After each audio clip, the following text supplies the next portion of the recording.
மாநிலங்களவை தேர்தலுக்கான வேட்புமனு தாக்கல் இன்றுடன் நிறைவடைகிறது. தமிழ்நாட்டிலிருந்து மாநிலங்களவைக்கு தேர்வான வைகோ, பி. வில்சன், சண்முகம், முகமது அப்துல்லா, அன்புமணி மற்றும் சந்திரசேகரன் ஆகியோரது பதவிக்காலம் ஜூலை 24ஆம் தேதியுடன் நிறைவடைகிறது. இதையடுத்து 6 இடங்களுக்கான தேர்தல் அறிவிக்கப்பட்டது.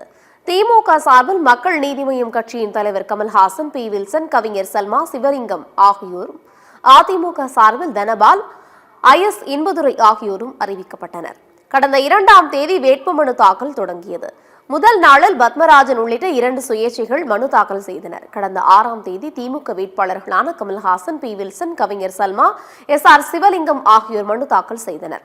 அதேபோல அதிமுக சார்பில் ஐஎஸ் இன்பதுரை, மா. தனபால் ஆகியோர் மனு தாக்கல் செய்தனர். தற்போது வரை 6 பதவியிடங்களுக்கு 9 பேர் மனு தாக்கல் செய்துள்ளனர்.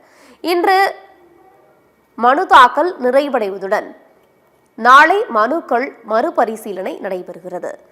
வரும் 12ஆம் தேதி மாலை வரை மனுக்கள் திரும்ப பெற வாய்ப்பு வழங்கப்பட்டுள்ளது. வரும் 19ஆம் தேதி தேர்தல் நடைபெற உள்ளது.